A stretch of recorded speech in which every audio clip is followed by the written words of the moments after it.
Howdy, howdy. We are back. It's me, B, Bess, and I'm a real estate professional here in Dallas, Texas. And you know, our beloved Mark Leisner, lender extraordinaire. And we wanted to share with you deep dive on something we alluded to before, which is debt to income ratio. You'll probably see that on the Z search place, Zillow, and other places. They're always talking about DTI in regards to debt, DTI as in debt to income ratio, as part of a crucial piece of being able to buy a house. And it is. Think of it as the keystone, actually. When you have an arch of a house, how do those stones stay together? They stay together with that keystone in the top.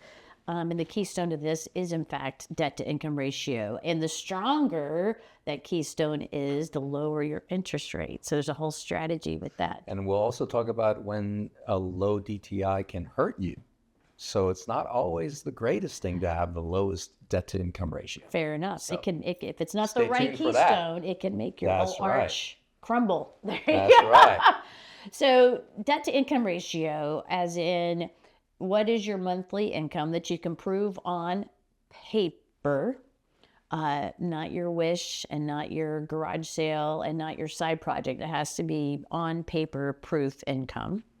And as compared to how much money is going outside of your bank account, So the fatter the dollar signs going into your bank account, the lower your interest rate. Mm-hmm. That's it in a nutshell. That's in plebeian terms, in the not lender terms. And I wanted to share with you quick before I give it over to Mark, a happy story, and that is someone that did follow our request of let's plan early and often on moving forward on a house, discovered that her debt to income ratio was not where she wanted it to be and where Mark suggested it needed to be to have the ideal interest rate. And so she was searching around and she saw that there was a hiring sign, seasonal hiring sign at Trader Joe's. So shout out to Trader Joe's. We all love you. Mm-hmm. And even more so in this particular instance, she interviewed. They thought she was fantastic. And she worked seasonally there. She did so well that she just kept at it. And it was like a triple win. So they are out there when you put it out there in the universe. Triple win. How do I say that? Well, she was at Trader Joe's anyway, buying all the things that she loves to buy mm-hmm. Within her herself budget. Right. Okay. But now she was getting all those items at a discount. She was also getting paid to work there. She also knew when things were on sale and things like that. And then the bonus win for her was she discovered a whole new circle of fun friends. And friendship is, in fact, free, which makes it a number one item on the adult budget. And that is surround yourself with some really cool cats and people that you love to hang out with, because just hanging out is free and fun, right? Love it. Side hustle with benefits. There you love it. Okay, so now that's the fun part. Yes. Drag us through the dry troll DTI. Yes, okay, all right. Have at it. Tag your it. Debt to income ratio. So first of all, let's talk about the income part of it. It's your gross income. Right. So if your W-2 says $120,000, that means a year. That means you make $10,000 a month. There's lots of ins and outs to that too, but just generically speaking. So let's assume you make $10,000 a month. Let's assume your credit card payments, your minimum payments that you make on your credit card, it says on there what your minimum is, right? Every bill you get, it'll say your minimum on that balance that you have to make is X dollars. Plus your car payments, your any other debts that you might have, like a student loan, all those minimum payments combined, plus the proposed new house payment adds up to your debt to income ratio. That's your total debts. So if you have $2,000 in minimum debt payments every month, plus a new house that you're looking at that costs you $3,000 a month, your total debt is $2,000 plus $3,000, $5,000 a month. If you're making $10,000, that means your debt to income ratio is 50%, right? 5,000, 10,000. You divide the two, you get 50%. So that's how you calculate debt to income. That's pretty basic calculation, not that complicated. Now, how does it affect you? So obviously, if you have $3,000 in credit cards and car payments, plus another 3,000 in house payment, now you're at 60%, $6,000 of that 10,000. Now you don't qualify, right? If you have no debt and you just have a $3,000 a month new house payment, now your debt to income ratio is 30%, right? 33%. So in that case, you're in great shape. And that affects not just your buying power, it also affects your credit score, because that automatically means that you don't carry huge balances on your credit card, which makes your credit score go up. And So it those has a together side benefit. equal your interest rate that Lower you're married rate. to for 30 years. More buying power and lower interest rate, right? And lower, if you're not putting 20% down, your mortgage insurance will also be lower. Oh, no kidding. Your premium on that mortgage insurance So is considered all right. part of all that. So I thought PMI was just a flat Nope, rate. it's not. not. It's based on your credit score. So, Interesting. so all those things work together, and that's why debt to income ratio is important to look at. The other part of debt to income ratio I want you to think about is, where are you comfortable? And that's where Bess alluded to. You may not be comfortable with a 50% debt to income ratio, where half of your gross paycheck before taxes and insurance gets taken out, you're paying half of your paycheck to debts. That should be pretty uncomfortable, right? To most people, that's not a place they want to be. So you have two options: get a side hustle, pay that debt down, Right? so you don't have that debt burden, so you have only your house to worry about. That's one strategy.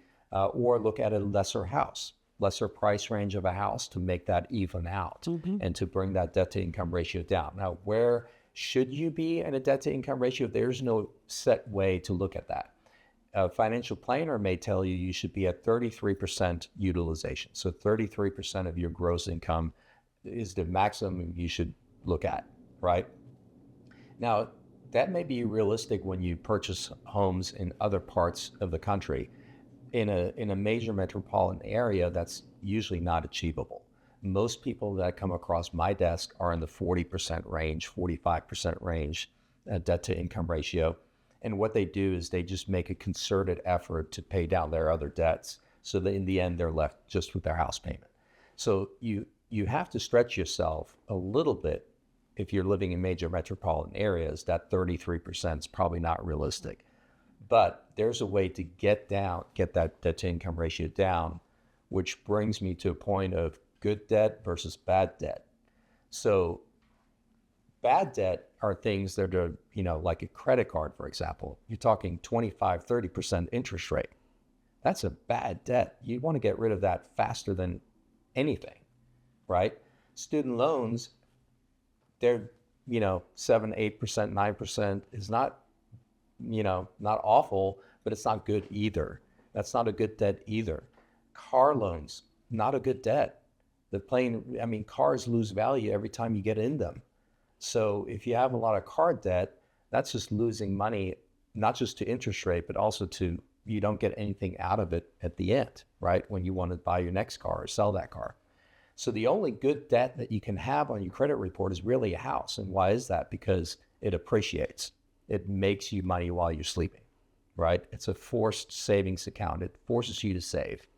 And that's where I say to people, get a side hustle. After you purchase your house, get a side hustle, pay that other debt down fast so that you're just left with your house, and then your debt to income ratio gets down into the 30% range.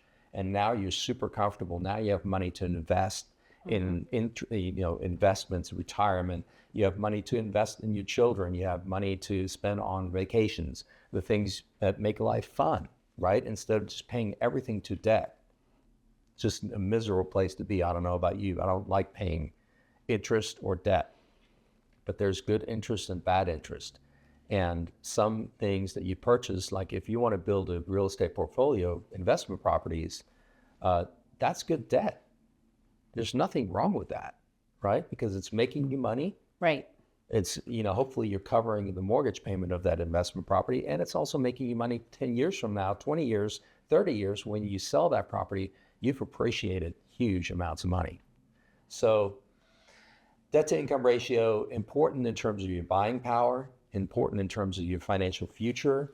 And it's also important mentally. just to have a lower debt to income ratio, just mentally, that when you wake up, you don't feel so burdened, right?